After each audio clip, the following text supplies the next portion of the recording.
His Eminence Peter Cardinal Turkson was one of the keynote speakers.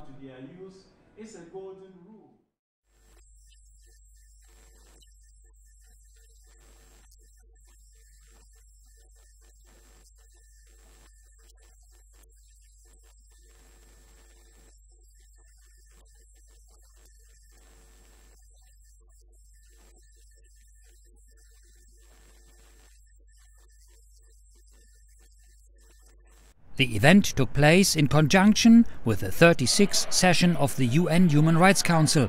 Days earlier, in his statement before the UN, the Apostolic Nuncio reiterated steps taken by the governments to ensure access to safe, available, affordable and acceptable drinking water must be deliberate, concrete and targeted toward the full realization of the right to water for all.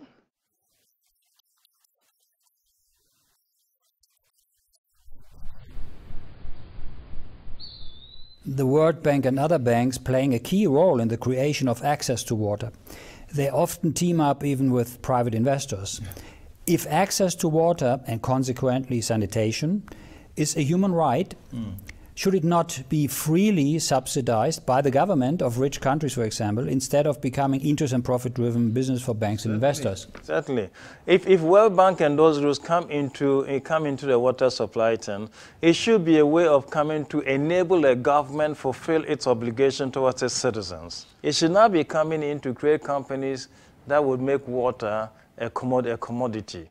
The International Center for Settlement of Investment Disputes states that about 10% of the world's water is privatized, especially in areas with severe water access problems. You can almost say that air is privatized. It's almost unthinkable for anybody to think that the air we breathe can be privatized. And that's what it is with water. That's what it is with water. Water cannot be privatized. It's as much part of the natural environment, the natural habitat of the human family, that to privatize this is, if you want, if you want to use the word, even criminal, okay?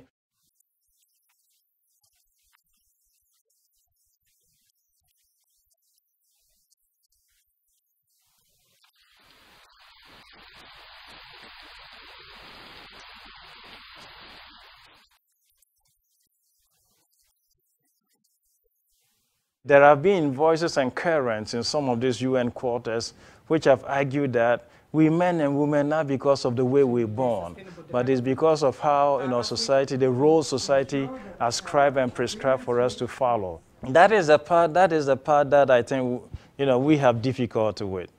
We think that the question about gender is basically rooted in the makeup of our bodies. The World Health Organization predicts that by 2025, half of the world's population will be living in water-stressed areas. So how is the Vatican's Dicastery for promoting integral human development contributing to solutions? So, what have we done lately? Because there have been some other initiatives in the past. Lately, we took Louder to Sea, and we created a Louder to Sea challenge, okay? And the Louder to Sea challenge was an initiative that invited young entrepreneurs to take Louder to Sea and to look at these challenges and to propose solutions.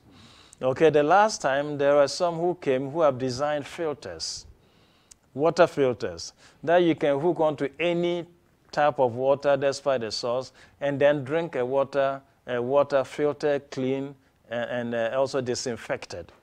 Indeed, they came with a bucket full of dirty water.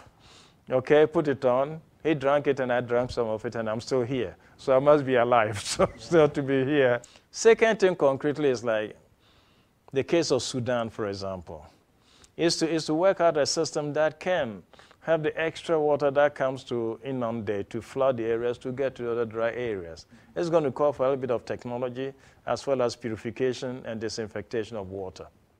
In Laudato Si, Pope Francis called it integral ecology, the integration of humans and nature, society and ecosystems. He wrote that to denying access to water is to denying the right to life. seems to me that your consideration